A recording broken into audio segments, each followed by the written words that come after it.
Yes, and Seek and Destroy. This is Wednesday, 5 p.m. Eastern Standard. I am your host of Discussions of Truth, Ian Hamilton Trottier. Thank you for tuning in. Thank you for listening. Podcast, Spotify, iPhones. Drop me a line. Let me know what your. I've gotten some recent feedback. Tell me what your podcast of preference is, just out of curiosity, how you are re-listening to me. If you do listen live, either on Winwood Run 1 or stopmassmedia.com. Again, iantrottier.com has all of my previous guests. This is the fourth year doing the program, and Freedom Reserved, No More Lies comes out. Trine Day Publishing, April 2020. You can pre-order it now on Barnes & Noble or Amazon. You can order it in the UK. In Canada, it's available via Chapters. It's available in Denmark and in the US, Australia. Those are all the locations that I know it's currently available. About 350 pages. Again, you can pre-order right now.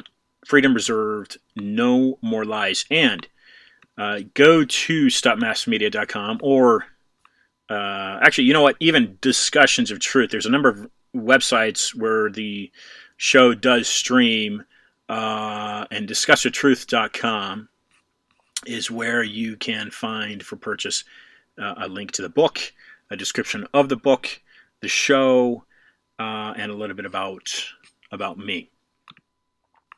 Okay, so getting into next week. Last week, if you did not catch the program, we had an incredible guest. Again, this program has been very fortunate, and it has received some outstanding guests in its tenure, and continues to receive incredible people, highly credentialed folks. Progressive national and internationally syndicated talk show host Thom Hartmann rejoined the program to talk about the war on voting. Talkers Magazine named him America's most important progressive host, and has named his show one of the top 10 talk radio shows in the country every year for over a decade. He's a New York Times best-selling author, and currently he's working on a 10-book series called The Hidden History. And it was his third installment, The War on Voting. His initial was Guns, and the second installment was Supreme Court. The fourth installment, he's going to go into how monopolies have basically destroyed the middle class. And you may not resonate with that. You may think, well, monopolies, well, the last antitrust lawsuit, there was one brought up against, was it Facebook? But really, Americans typically identify monopolies as being something of yesteryear, yesterdecade, yestercentury in the Rockefellers. As you dig deep and you look into the structure economically, this is not a U.S.-run global economy. This is an international economy, and it's not run by the U.S. Okay, you can argue that, and I accept your argument, because the invention of the light bulb, the invention of the television, some of these old patents that kind of sparked the industry in the early years and led, well, in part, leading to Ford's factory line and assembly line and whatnot, putting America on the international stage economically by far. But that all changed, I believe, completely changed in 1913 with the Federal Reserve Act. And one has to remember, the United States did not fund itself against the British. The United States was funded. So who were those people funding the war, the American Revolution? All right, and something that is surprised me recently, and I hope it does surprise you, is that George Washington held shares in the Bank of England during the American Revolution. So one might say, okay, wait a second, this is odd, because wasn't he an enemy of the British? So why was he holding shares in the Bank of England? Why were those not sold when he went to war? Okay, and then from the British standpoint, one would think, okay, why would the Bank of England permit the enemy to hold shares in their bank? Okay, so then you must dig into the Bank of England. And the City of London is not the overall City of London that you refer to. The City of London is a small square, or I don't know if it's square or not, but it's a very small neighborhood in London that dates back to the Roman Empire. This predates William the Conqueror, and it hasn't changed. It's always been, in a sense, its own sovereign district, the City of London, in so much that the Queen or any royalty that's possessed or occupied royal status, I suppose, over England and its holdings, must ask permission to enter the City of London. Yes, the Queen of England must formally, in a sense, knock on the door to enter the City of London. So what's inside the City of London? That's basically the banking system that runs the UK, the Bank of England. And it's not run by the British royal family. I'm not saying the British royal family is not wealthy. I would project that they're probably much wealthier than any of the wealthiest Americans. Yes, my suggestion is that, yes, perhaps even wealthier than what we think of being the world's wealthiest man. What is it now? Jeff Bezos or Carlos Slim, Bill Gates. One of those three typically occupies that top slot. My argument is that there are far wealthier families that occupy power that feed in and make up this international banking system that the United States feeds into. And really the only thing, in my opinion, that keeps that American empire, if you will, afloat is its military. Okay, that's really the only thing, because I had a 26 trillion dollar national debt. Who is that debt being paid to? Okay, ever since I've been alive, and that's a few decades, this country has had a national debt. And it just continues to sink further and further and further and further into debt. So at one point in time, the United States, the glorious American empire, must pay the piper. So who is that? So then you're getting into what is the deep state. Welcome to Discuss Your Truth. I am your host, Ian Hamilton Trottier. I've been doing this program now, it's going on 4 years.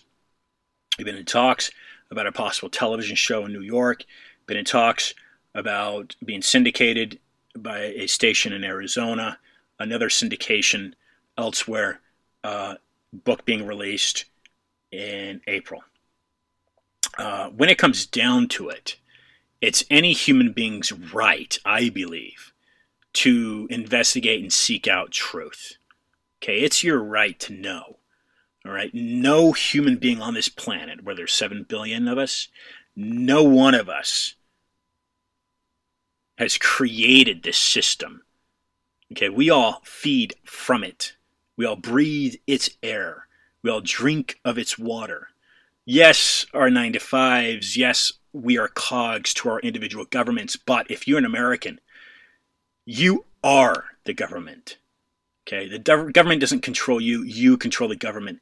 So, speaking of Thom Hartmann, as we go back, in my guess is he'll be rejoining the program. That middle class that represents the government is shrinking, which means the government is getting and becoming more powerful over the people. You gradually slide into what is a dictatorship. Now, I don't have degrees in economics. I don't have degrees in politics. Okay, and I don't have degrees, plural. But what I do have is an opinion. And from everything that I've read, and there have been some well-educated guests to join this program, everything I speak of is accurate, and to a degree. And certainly there are corners that are rounded, and then there are corners that are sharp. But it's up to each and every one of us to seek that out, if that makes sense. Nothing against Donald Trump. But are there far more qualified people diplomatic, balanced in their thinking to be occupying the Oval Office in the United States? I would think that there are. And again, nothing against Donald Trump. But is he simply a reflection of the corruption that we've allowed this government to become? He's a symptom. Okay? He's a symptom. So moving into next week. Next week will be a very interesting discussion. Behold a pale farce, cyber war, threat infiltration, malware, industrial complex. Professor Bill Blunden will be joining the program. And today we have yet another very special guest holding by to join us. And sorry, I'm just grabbing a bit of information so we can bring him on. But today we will be hosting Kevin Shipp, who is a former, oh, there we go, sorry about that, who is a former CIA agent, okay, high-ranking CIA agent, and just bear with me as I, sorry, sometimes I don't get an opportunity to, which I should, to do some of the prep beforehand. I do report daily to a 9 to 5. Okay, so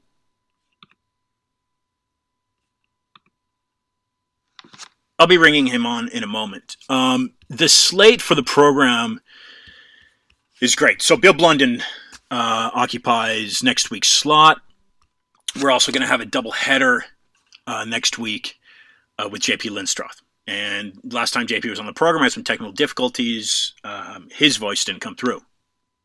But we went into some pretty good, he's a historian, Oxford PhD, former Fulbright scholar to Brazil. He went into some detail about FDR. So we'll be visiting that again with him today. And it is very possible there will be a doubleheader again today. I have, who I'll keep unidentified at this point, but she has been targeted in a sense. She has information, again, that certain groups are using electronic weapons to target her and harass her. But what happens is that these people cannot defend themselves. Following Bill Blunden, we continue into March with the author of Sabotage, Professor Anastasia Nesvetilova from the London School of Economics. Will be joining the program, and then we'll be ending March with A. Ralph Epperson. If you caught the show, the program, January 2nd, we opened up 2020 with Jordan Maxwell. Jordan Maxwell has 60 years of intense research in this really deep state, this system that really is the reason why I'm speaking English, okay? And it digs deeper through England and that language. It goes much further, okay? And that program is done incredibly well. And I upload all the programs, try to upload all the programs into YouTube, and that one has a great number of hits. He's a very well-educated individual. He's actually 80 now, and he's very kind to join the program. We opened the year up with him. So A. Ralph Epperson is a intellectual researcher, historian in that classification, in my opinion, okay?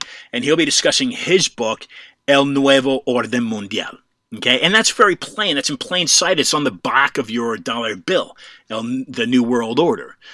It's right on the back of your dollar bill, okay? And again, that's a bill. That's a receipt of credit that you, as an American, pay your taxes and allow this government to run you and rule you. You pay to your debtor. Who's your debtor? On the very surface level, it's your Federal Reserve. All right. So a New World Order, what is that? And because it certainly predates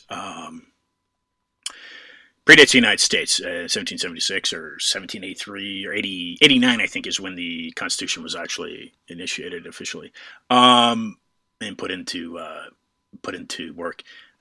Zachary Voorhees is a Google software engineer, whistleblower, and actually a patent holder. He turned over 950-page cache to the Department of Justice in August of 2019. He will be joining the program to start April. Okay, so please donate at iantrottier.com. You can donate on any of the websites, stopmassmedia.com, discuss your truth. And I urge you to please buy a t-shirt, No More Lies, Stop Mass Media. It's a great shirt, high quality cotton, very comfortable. You'll love wearing it. Support alternative media because really, this is the last stand. Okay, so let me attempt to bring on Kevin here by means of Skype.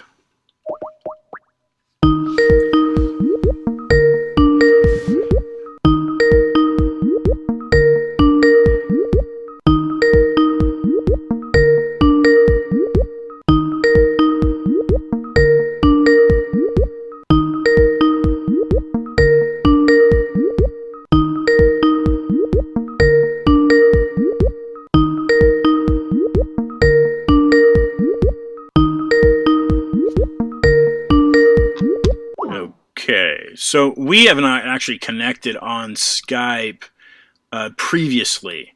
So he may not be looking for me on Skype.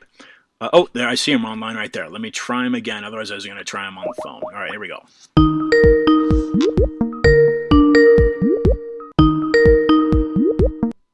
Hi, Ian. Kevin, great to connect with you. And welcome. Can you hear me okay? I can hear you fine. Can you not hear me? Yeah, I'm having problems with the audio on your end. Let's see. Can you hear me now? You may have a bad connection. Let's go out and try to contact me again, would you? Yes, I will. Okay, and this is concerning because the last time I tried to connect with JP on Skype, I had a problem. Here we go.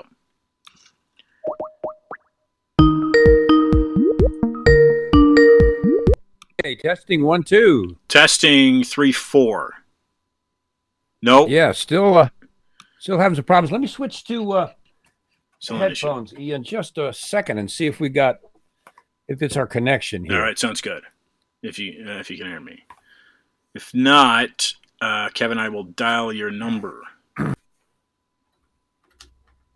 again, hear me. Okay, he's putting his headphones on. Let's see if this works. Can you hear me now? Okay, testing 1 2. Testing 1 2. Testing 3 4.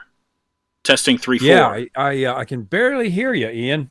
Oh boy, I don't know what. I just did an interview a little while ago and it was fine. So, okay, Kevin, I'm going to call you on your cell. Let's see if that works. Okay, let's call Kevin on his cell. Let's see if that's any better. Okay, it should be dialing here.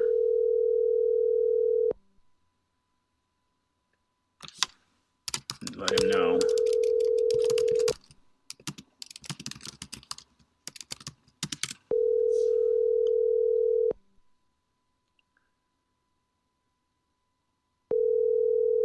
Okay, see if he gets my message that I'm calling his cell. Pardon the technical difficulties. This is a very small production. Hello, you've reached the cell. Okay. Let's try it again. Let's try his cell one more time, and we'll just have to try let's try the Skype again. I mean, again, I am concerned that the Skype is not working. He cannot hear me.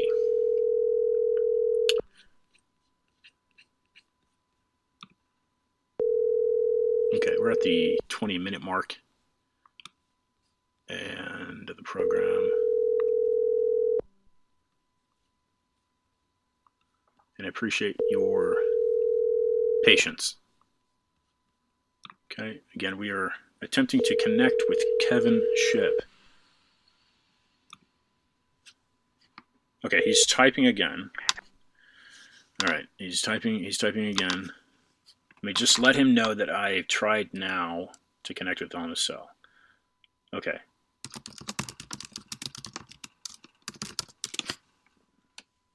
let's wait for his confirmation. I've just typed him on Skype. So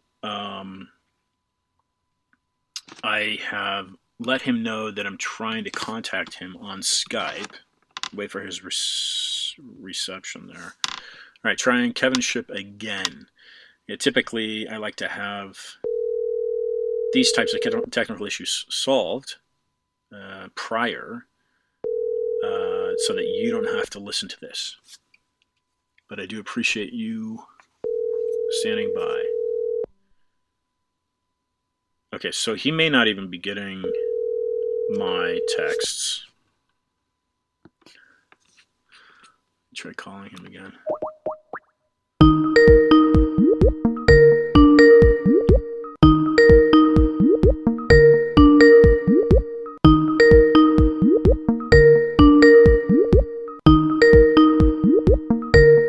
Hello, Ian.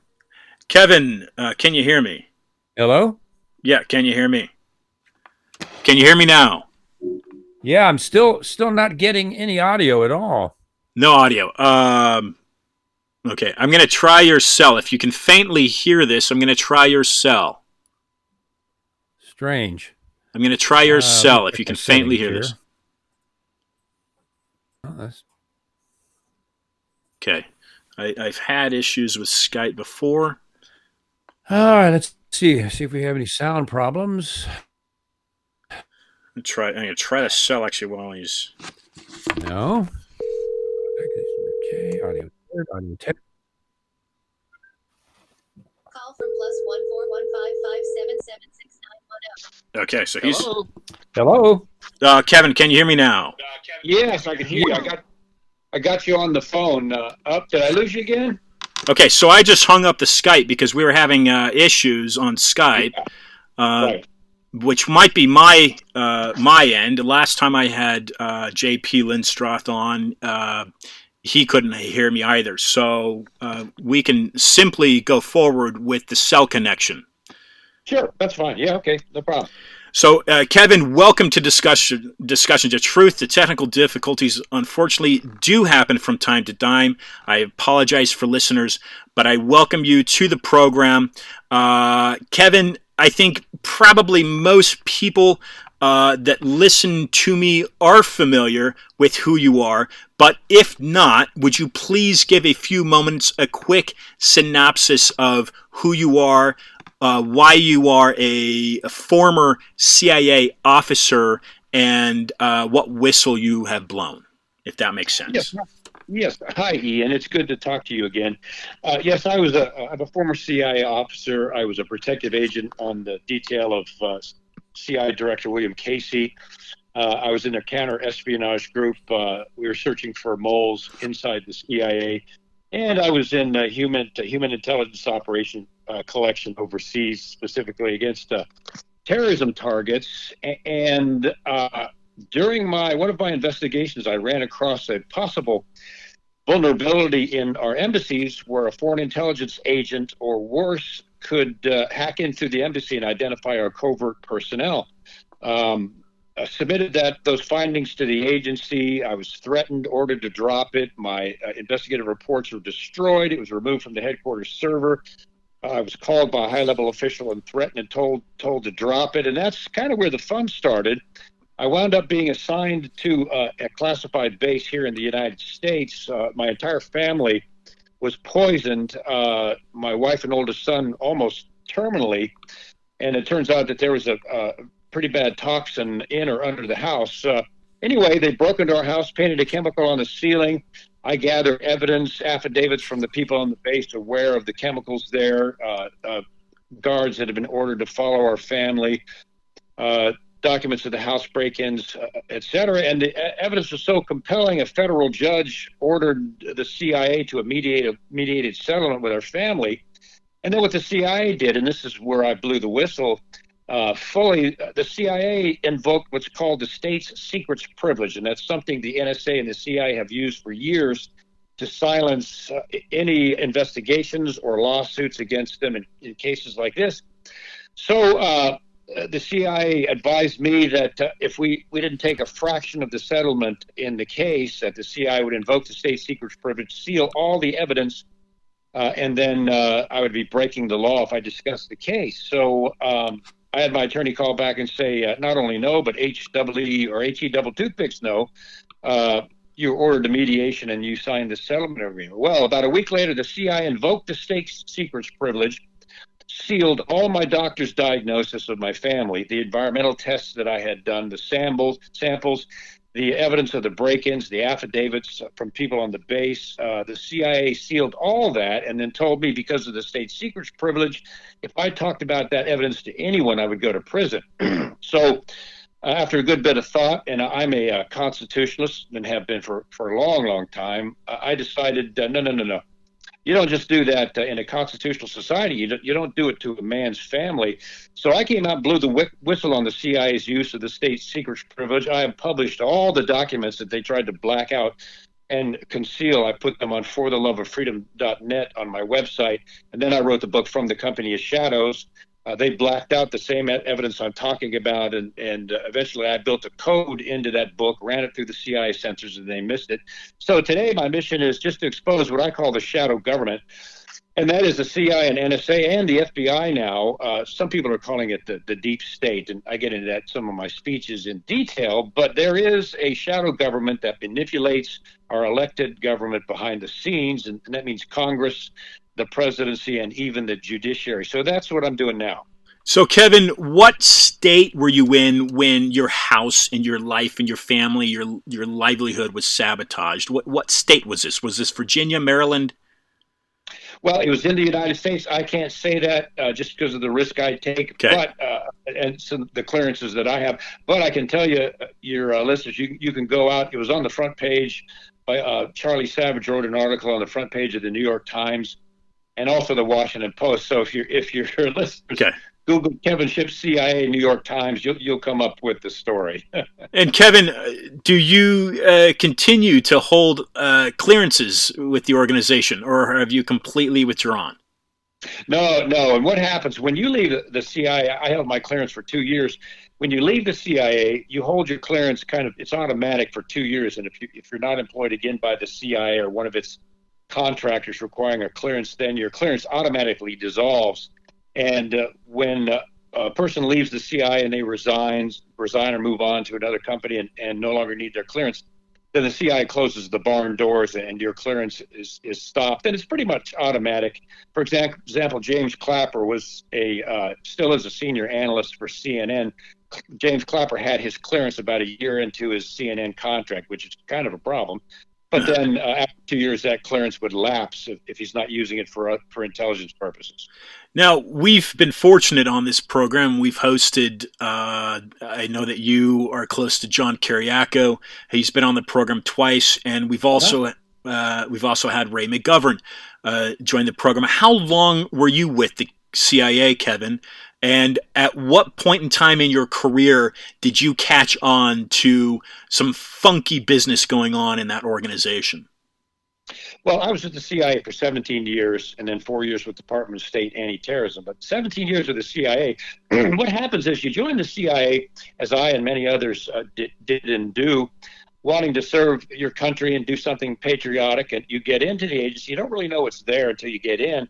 Once you get into operations, specifically on what I call the dark side, when you get into CIA operations, and especially when you get up in rank, you start to see some things you didn't know were there, and the CIA engaging in things that are not only unconstitutional, many times a violation of international law, and sometimes even criminal.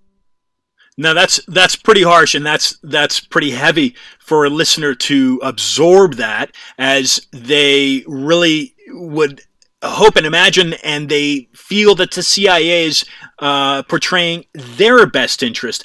But if the CIA then is doing things against the Constitution of the country that represents its citizens, therefore, is it doing business for organizations that stretch outside of the boundaries of the United States? As certainly, if they're doing things that are unconstitutional, it's stretching outside of those that the Constitution represents. Oh, yeah, yes, Ian, I can tell you the CIA is only out for one party's interests, and that's its own. When the CIA bugs and surveils U.S. citizens, which it has done, and of course we know the NSA has done, that agency is no longer serving Americans or we the people. That organization is protecting or empowering itself, and that's the juggernaut that the CIA has become. Harry Truman, about 2 years after he formed the CIA, he regretted it because the power of secrecy that the CIA has, it had gone rogue within 2 years after its creation. And of course, it's gotten far worse in the last almost 60 years. So the CIA will do anything to perpetuate itself. It will do anything to protect itself from scrutiny. It will systematically destroy whistleblowers. And I have a speech out there on how the CIA does it. But the CIA will systematically destroy any whistleblower that tries to expose its activities. And even farther than that, it will go after that person's family. Kevin, there are a number of things that I want to address with you. Let's start with the simple one. Right now in 2020, there seems to be a international, but certainly in the U.S. since Trump has taken office, an emphasis on fake news, whereas the average citizen, I think, is now questioning the information that they get from mainstream media. Certainly, I would be one of those, and it started in 2016 with the Zika virus scare. Not that I never guessed that the Zika virus itself was harmful, but the controversy surrounding the pesticide that being used, and I stretched various lines into the Rockefeller Foundation and companies that they owned and whatnot. But now, again, I brought up Ray McGovern's name, and Ray McGovern said, Ian, basically what's happening now with these small independent voices is that it gives a platform for those to know what is really happening in this country. It gives them a platform to talk, and of course, you would agree with that, I'd imagine. But really, what is that? How does that fold into the narrative of the internet versus conventional television? Is there a fold? And what I'll add on to that, Kevin, is I think you do understand a little bit of the CIA involvement in Silicon Valley. Is there a tie with In-Q-Tel? Oh, absolutely. In-Q-Tel is the technical arm of the CIA, and In-Q-Tel, as a matter of fact, In-Q-Tel and its precursor were involved in the creation of the algorithms for Google itself, with Sergey Brin. And it was CIA assistance and grant money and seed money that was foundational in the beginning of Google, although Google will not admit that. It is a fact, and the documents are out there. So, and in terms of the mainstream media, we no longer have a true freedom of the press. And I give a lot of talks on mainstream media propaganda, but they're putting out, the mainstream outlets are putting out information that is omitting important things that change the story, adding things in that are not in the actual story, and outright news fabrication sometimes. So if a person doesn't critically watch the mainstream media and examine it for facts, they're being fed the oldest trick in the book, and that's procedural propaganda, which was started by Edward Bernays under Woodrow Wilson. And the mainstream media is following an exact playbook of creating impressions, thoughts, and even affecting the polls by intentionally putting this information out to the American people. And what you said is so true. The new freedom of the press are outlets, alt news outlets, shows like yours and others that are out there and on YouTube that are putting forth the facts and the information, good, credible, vetted ones, are the new freedom of the press, in my opinion. And that's all we have right now, because the mainstream media is no longer presenting the factual, unbiased news. Now, in regards to media over the past decades, the ownership of the main outlets has become smaller and smaller. So therefore, that symbolizes a sort of monopoly, but a total distortion of the way that messages get sent out to Americans. Why is it then, Kevin, that these divides are happening? Is it intentional, or are these main media outlets, CNN, ABC, MSNBC, whatnot, they seem to be biased in their political affiliation? It's like Fox News is all one side, MSNBC is another side, CNN seems to be tainted. Is that being done deliberately to divide viewers? Well, you can go back to the old line, follow the money, Jerry. A lot of these, a big driver of all these news outlets from CNN to Fox are the advertisers that will or will not support their programming. But even over and above that, these major news networks, especially the mainstream media news networks, are no longer owned by journalist organizations. These are owned by major corporations like Disney and others, and those corporations reflect their board of directors and the worldview of their CEOs, which is forced down through the board of directors to the editors, down to the reporters and the news anchors. So there are controllers that control the media, and I give a detailed presentation on media propaganda. There are the elite controllers that manipulate the message on programs, news programs like CNN, and their worldview go down through the editors and into the actual journalists themselves. It is an attentional bias that is put in several of these news organizations to the point where facts are twisted and information is left out or added in there. And the control comes from the top. It comes from the wealthy elites. It comes from corporations and not from journalist organizations. So it's no longer journalism.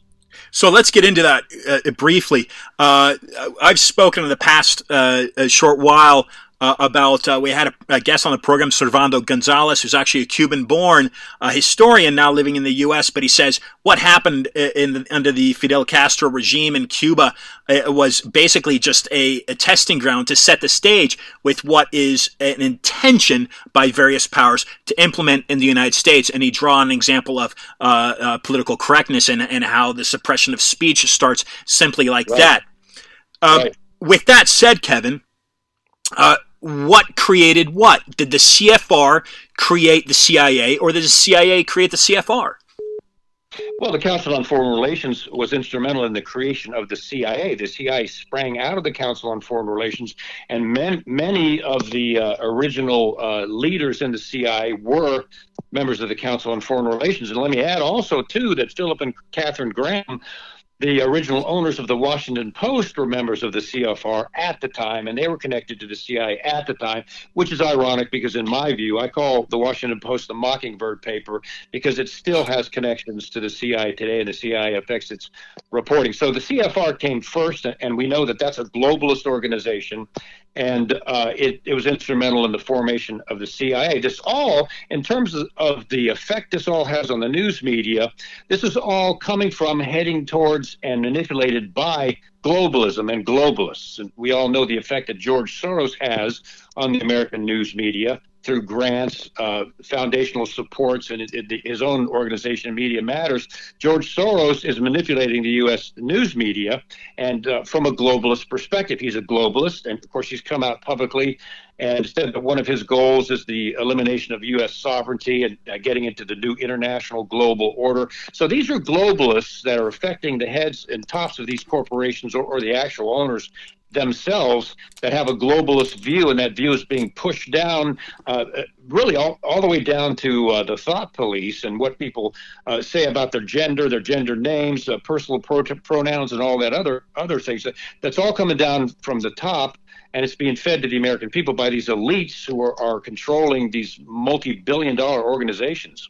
Right. So let's get into a topic that most people kind of question and doubt, which would be, and I just want to get your opinion on this, which would be the JFK assassination. And of course, there are still thousands of files that have not been divulged and open to the American public. The Warren Commission was led by Allen Dulles, and Kennedy had fired Dulles before he was shot. Mark Shaw's been a guest on this program. He's a former defense attorney in California, and he's got a lot of momentum behind his series of books regarding Dorothy Kilgallen. I'm not sure if you're familiar with her or not. What's My Line host, and she was an investigative reporter, very close to JFK, and she was she passed away in her Manhattan apartment from barbiturates. But what Mark presents is a case that she was murdered. Was George Bush, by 17 years in the CIA, you knowing that organization pretty well, was George Bush at all tied to and behind, in your opinion, behind the assassination of John F. Kennedy? Well, I can tell you this. I think it's the documents are there. It's pretty clear, despite his denials, that George H.W. Bush was a CIA operative going back well before the Kennedy assassination, even involved in some front oil organizations related to Cuba. And there is no question in my mind, if you look at the evidence and everything that was happening during the time when the Bay of Pigs investigation failed and they tried to blame that on JFK, Alan Dulles was already transferring former Nazi scientists into the U.S. and falsifying their paperwork to President Truman. So Dulles was engaged in some pretty dark and illegal activity, and crossed Kennedy. So Kennedy fired Alan Dulles from his coveted position as director of the CIA. That made Alan Dulles JFK's public enemy number one, his nemesis. And I understand that Dulles began meeting with former senior CIA officials in meetings to discuss how they were going to remove JFK from office, and Dulles never recovered from that. Well, then, of course, JFK is assassinated. There's a lot of indication, I think pretty clearly, that the mafia was involved. In my opinion, the evidence shows that the CIA was also involved. But one of the most telling things is the fact that when they had the kind of mock Warren Commission hearings, of all people to put in charge of the Warren Commission, they put in charge, guess who? Alan Dulles. That's like putting the fox in charge of the hen. It was a massive cover-up. Alan Dulles coordinated which CIA officers would testify, which wouldn't, and he advised what the CIA officers would say during their testimony. He controlled the entire Warren Commission hearings when they related to the CIA. Yeah. So, in regards to livelihood in the U.S., we know that we lost a great president, and from my point, it seemed like I wasn't alive at the time, but it seemed like JFK was kind of a bipartisan president, regardless of political party. I think he was accepted widely by most Americans. It doesn't seem that we've had a president like that since JFK, and so that kind of gets me thinking about how just is the voting system in the United States. And of course, that kind of lays back into the Constitution that represents the people. And you've alluded to that Constitution dying. Paul Craig Roberts has been on the program before. He's a former senior economist under the Reagan administration. And he said on this program, he says, Ian, Americans simply are completely brainwashed. He didn't say that, but he essentially said that. He says they do not have any more constitutional rights. It's a mask. How do you feel about that? Do you feel that there are constitutional rights? Can they be saved, or is that simply a cover-up? That Americans simply don't have constitutional rights, and that voting is somewhat or mostly manipulated? Well, I would agree with that. We are under, in my opinion, a post-constitutional government. We are no longer under a constitutional government. Of course, economically, that ended in 1913 with the creation of the Federal Reserve, which is neither federal and has no reserves and is manned by foreign banks. But if you look at the voting process, Americans think, we have a say in the vote. Look at the dynasties that have run this country that have gotten elected. There was the Clinton dynasty, then there was the Bush dynasty. And the same abuse of secrecy, the same domination of power, the same abuses by the Department of Justice happened under all those administrations, whether they were Republican or Democrat. And that's because this is all the deep state. Money and power get elected. Money and power re-elect its own connections in families or political circles. So that is what is running this country. And then connected to that, you have what they're calling now the deep state, the shadow government deep state, which was this massive $1 trillion corrupt system that runs Washington and ensures who's going to be elected president of the United States. No, we are not, in my opinion, any longer living under a constitutional government. We're now living under kind of a modern form of tyranny.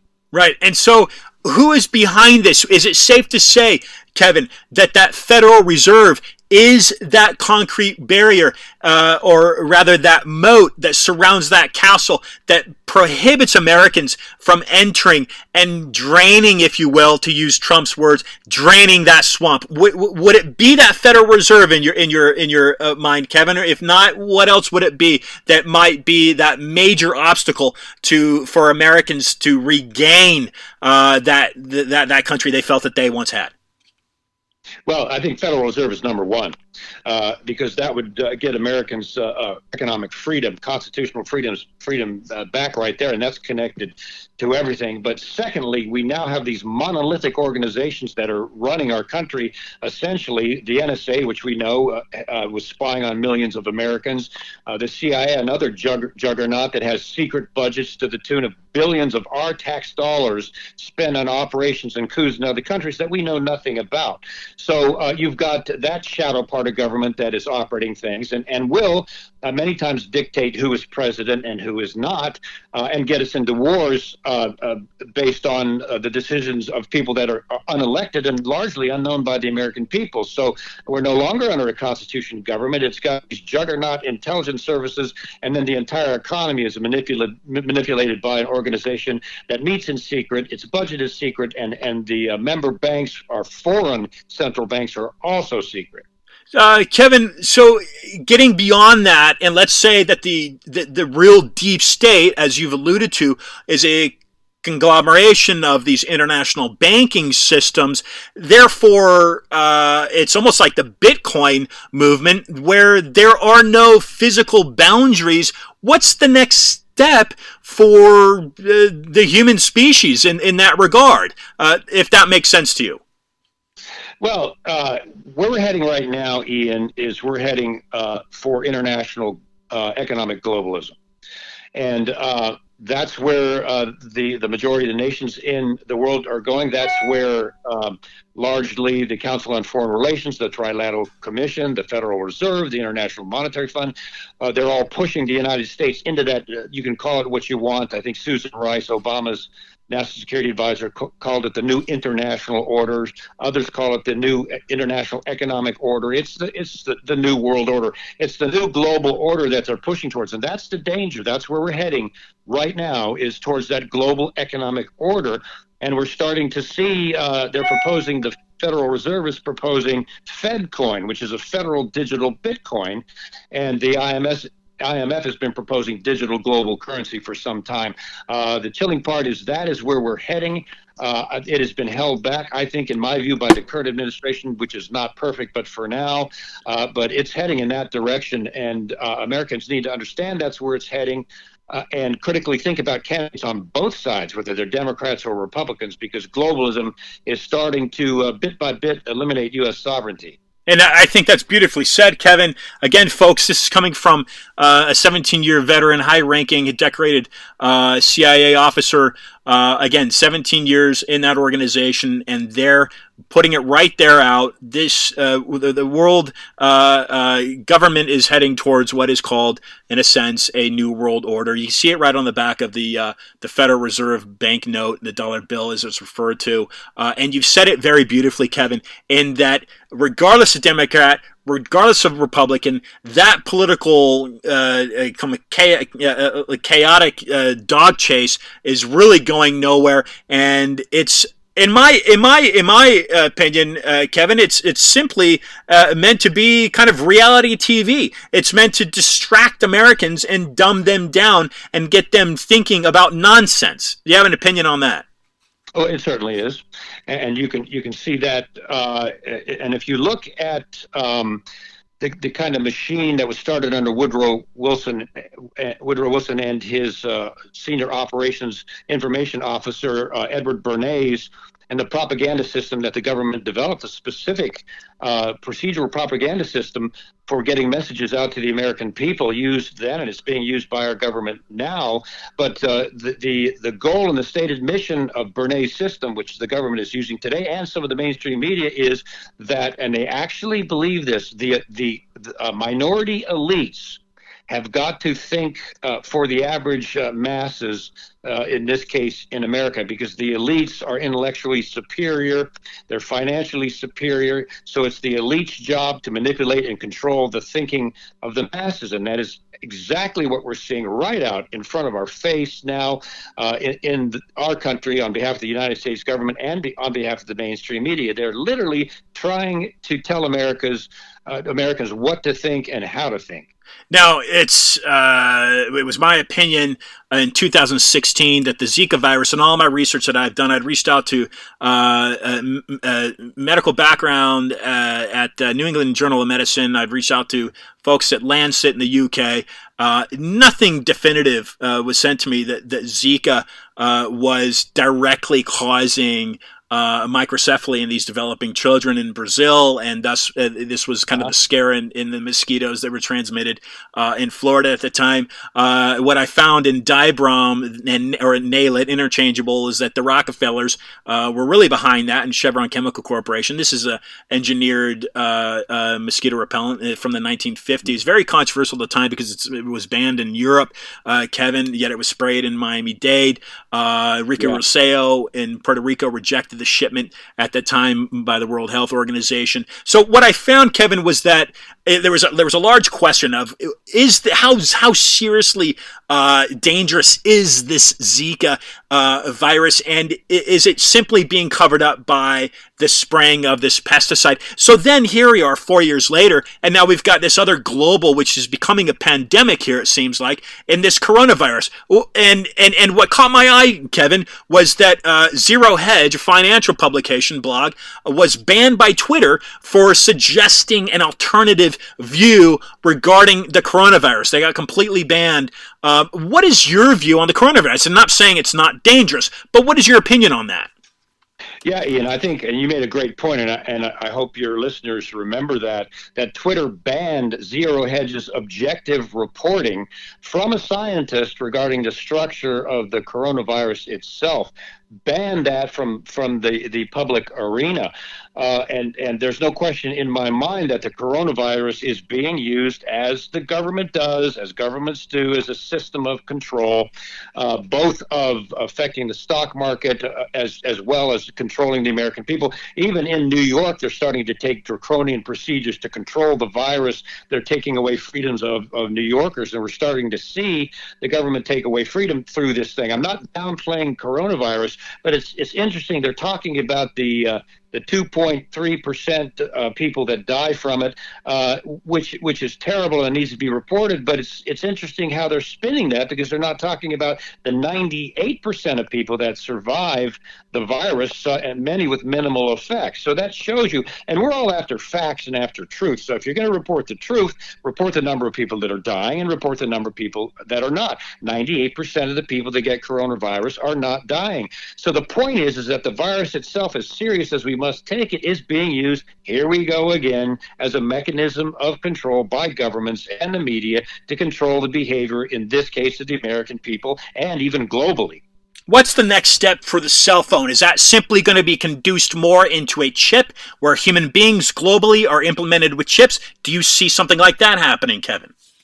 Well, another thing, I want your listeners to remember that the globalists, including in this country, they're pushing what's called transhumanism. Transhumanism is the merging of human biology and psychology with artificial intelligence to become kind of one sentient being. In other words, computer-chipped humans, which is a kind of a very minimal way of putting it, but that's where we're heading towards global transhumanism and the merging of humans with artificial intelligence and eventually digital economic currency. And real quickly, one of the most horrific parts of the Epstein case, despite the fact that he was clearly murdered, was Epstein was involved in a huge blackmail espionage ring, but all of his money, the millions that he was contributing to MIT and to Harvard, were all for research on transhumanism, the merging of humans and artificial intelligence. So that shows you where we're heading. That shows you where the governments are heading.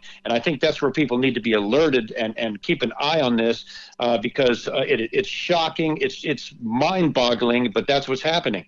I think the average listener wants to retain their freedoms and their liberties that are experienced by the creation of that U.S. Constitution. The struggle seems to be doing that, especially if there's a global lockdown on a scare of a virus and people will get quarantined and sent into camps, and what tomorrow brings we don't know, but certainly cities are being quarantined globally. $26 trillion in debt, the United States. Who does this country pay the piper to? Who's behind this deeper international banking conglomeration? Can you identify a nuclei in that regard, Kevin? Well, I think I can. And this $22 trillion debt that the United States has now gotten itself into is going to result eventually in an economic crisis. Mathematically, that has to happen. That will happen. The only question is when. Some people say 2 years, some people say 5. It's very difficult to predict, but that economic crisis is coming. And what a lot of people don't know, some of your listeners may know, that there is $21 trillion missing from the U.S. Department of Defense budget, and also connected into HUD. There's $21 trillion. They can't say where it came from, and they can't say where it went. So as soon as people started getting on that, Catherine Austin Fitts talks about it in great detail. Greg Hunter on USA Watchdog talks about it in great detail with the actual documents. That $21 trillion people are demanding, that would put us in a national debt of more like $40 trillion instead of just 22 if you had that 21 trillion. So what had just happened? What did James Clapper do as the director of national intelligence 2 years ago? He moved that secret missing $21 trillion over to, guess where? Secret classified government accounting systems. So it's now under what I call the shadow government. It's classified, and no one will ever know what they used that $21 trillion for. So there's an example there. And what is this? Is this put in offshore accounts? Where is this money going? That's the bizarre part. It came through the books. The 21 trillion clearly came through the books. They tried to reverse engineer and trace back where it came from. The records were blocked. Then they tried to trace where the money went. Those records were blocked. And when they started getting too close, the government moved it, as I mentioned, under a classified program. So there are people still digging, still screaming to get those records and find out what in the world our government did with $21 trillion that it's not telling anybody about it. Of course, that's our tax dollars.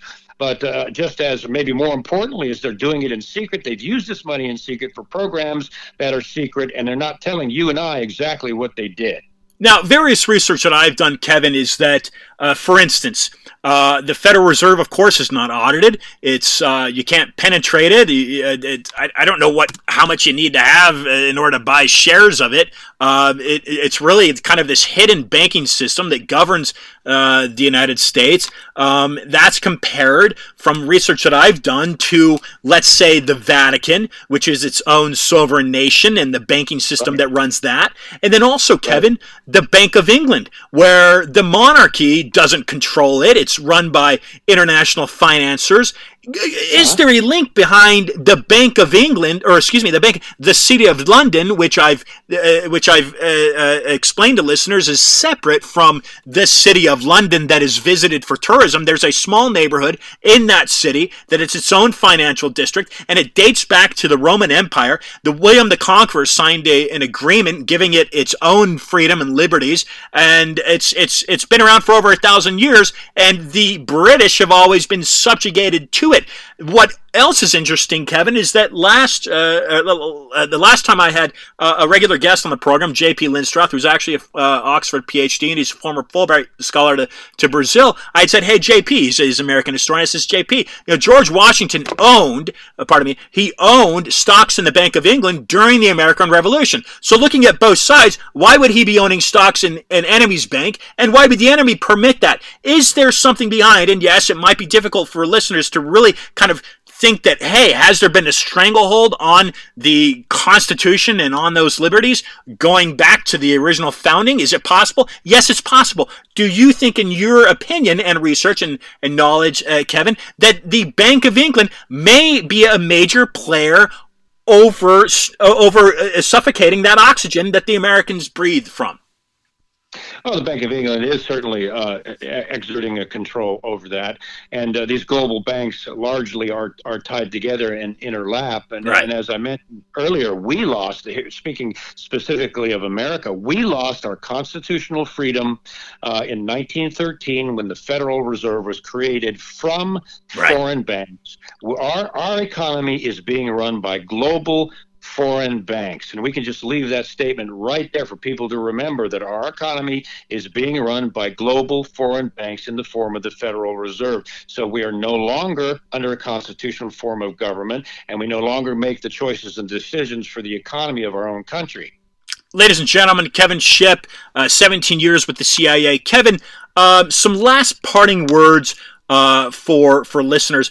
Why is it that you do what you do to stand up for Americans, to get them thinking about fighting for alternative news and really the underlayer of the last hope, I would say, for any type of liberty or justice for all? Why do you do what you do, and what do you recommend, Kevin, for listeners to do? How do you recommend they act? Well, Ian, every great movement in history has started with a grassroots movement of people that finally were fed up, had enough. Typically, usually educated people who love their country, started a grassroots movement that eventually, in several cases, overturned some of the most powerful governments in the world. And that's what we have going on right now. I know you hear this and all the shows I'm on and people I talk to and people that communicate with me.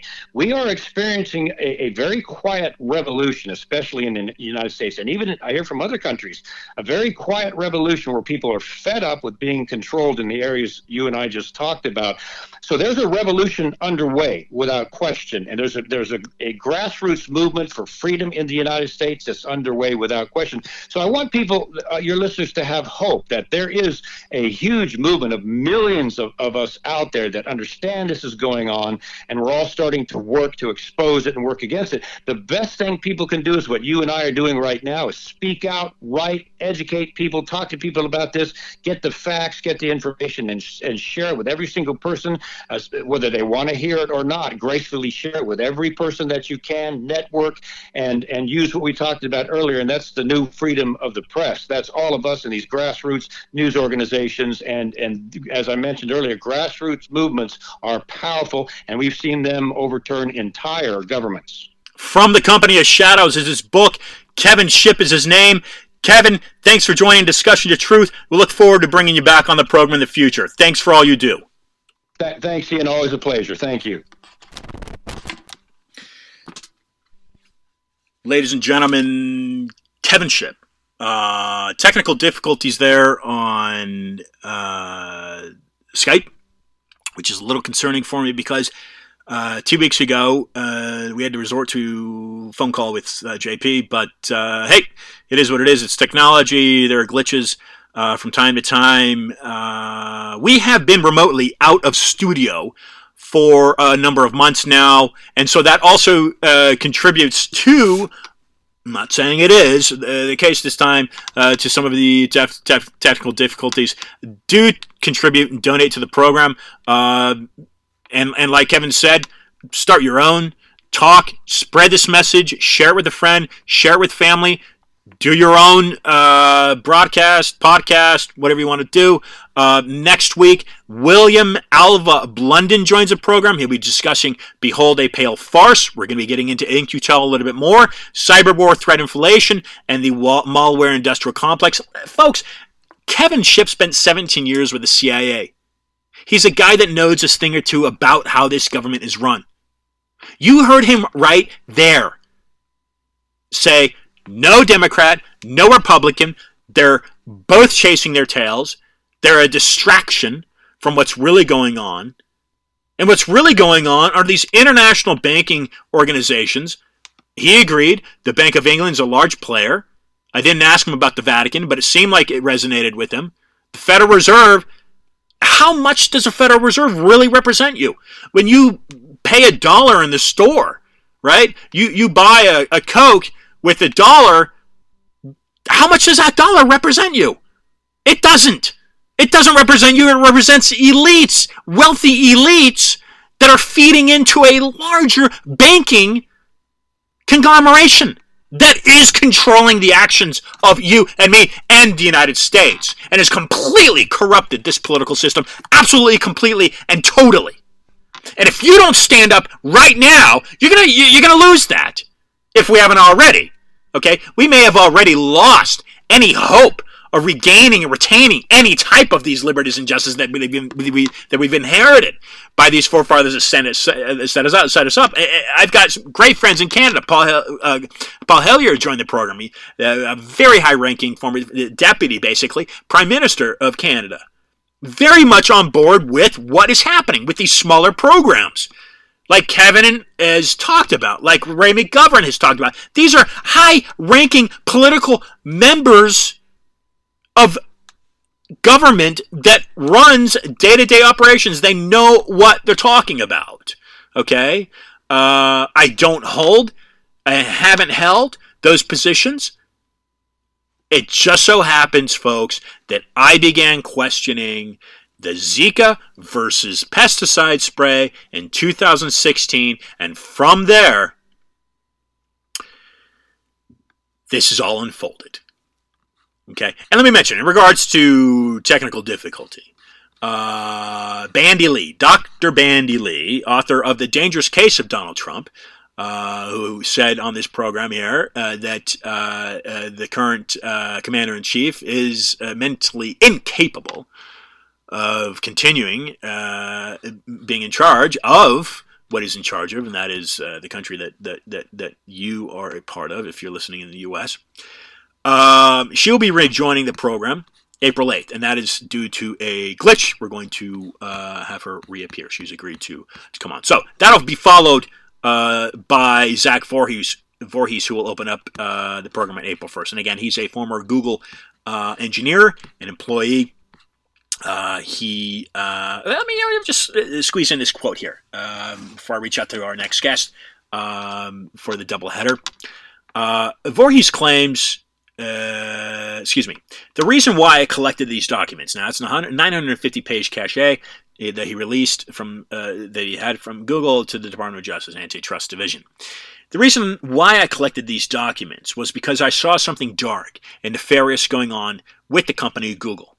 I felt that our entire election system was going to be compromised forever by this company that told the American public that it was not going to do any evil. They were intending to sculpt the information landscape so that they could create their own version of what was objectively true. He continues to claim his former company created algorithms to hide its political bias within artificial intelligence platforms. Kevin Shipp just addressed that. In effect, targeting particular words, phrases, and context to promote, alter, reference, or manipulate perceptions of internet content. The issue is that free market has been distorted, and what's happening, he says, is that and this is a quote, distortion is so grotesque and the engineering is so repulsive, all we need to do is just expose what's going on. People can hear that it is bad, but that can be bias.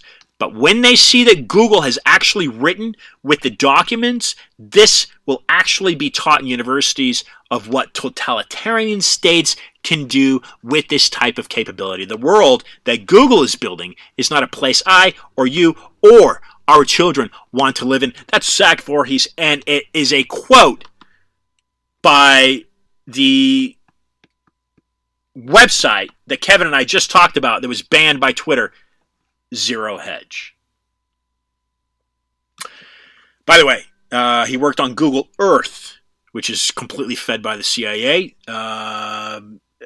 2008 and 2013. And I'm going to close this program by a little tit for tat. I don't think I've shared it yet, but I'm going to throw it out there because I feel it relevant. It just, nothing is coincidence, folks. In my opinion, nothing's coincidence. How can you prove that nothing is coincidence? How can you prove anything is coincidence? In my opinion, therefore, nothing is coincidence, okay? It's you're unable to prove it otherwise.